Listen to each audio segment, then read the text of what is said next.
कोण आहेस तू? शिवाजी शिवाजी शहाजी शहाजी भोसले. स्वतःला काय छत्रपती समजतो? नुसतं समजत नाही. आहेच. वा वा वा. साठी हात जोडतो, नव मुघलांचे तात तोडतो. कोणी एकेकाळी बळीराजा म्हणायचे आम्हाला. भिकाऱ्यापेक्षा वाईट अवस्था आहे आमची. काय थेरड्या? पायतानाच्या चमड्यासाठी आहे ना लय जनावर मारत्या. जनावराच्या ऐवजी शेतकऱ्याचा कातडा वापरला ना, अहो लय धंदा. शेतकऱ्यांच्या साथीनं आम्ही आमच्या स्वराज्याची गुढी उभारली. त्या शेतकऱ्यांची अशी अवस्था बघवत नाही तात्या. सगळ्यांनी त्यांच्या समस्येकडे पाठ फिरवली असेल, पण मी नाही फिरवणार. स्वराज्याचं तोरण उभारून 379 वर्ष झाली. मुघल संपले. तुमच्यासारखे विकृत आले माझ्या बळीराजाच्या नशिबात.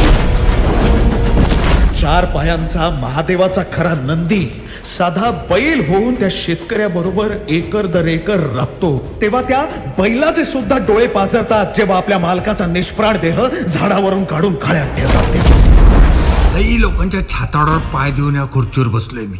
किती आरटीआय केले आमच्या विरोधात. घंटा फरक पडत नाही. मधमाशाच्या पोळ्यावर दगड मारला ना तर मध नसते मिळत, माशा नसत्यात. 17व्या शतकात त्या मुजोर मुघलांनी गरिबांना हिंदूंना लुटून अमाप धन सुरतेत जमा केलं. त्याच मुघलांचं कंबरडं ठेचून मराठ्यांनी ते हिसकावून आणलं.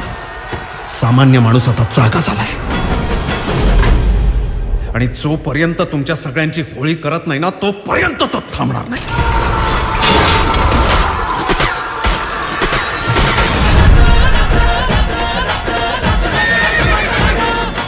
105 हुतात्म्यांच्या बलिदानानंतर मुंबई महाराष्ट्राला परत मिळवून दिली. आणि आज त्याच मुंबईत त्या कामगाराचं, त्या शेतकऱ्याचं अस्तित्व काय? तर हुतात्मा चौकात उभा असलेला एक दगडी पुतळा बास, एवढंच.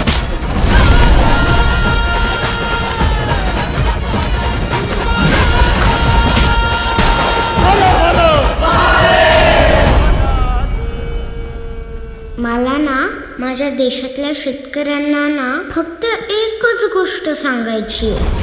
5 वर्ष ना तुम्ही आपल्या घरच्यांसाठीच अन्न पिकवा.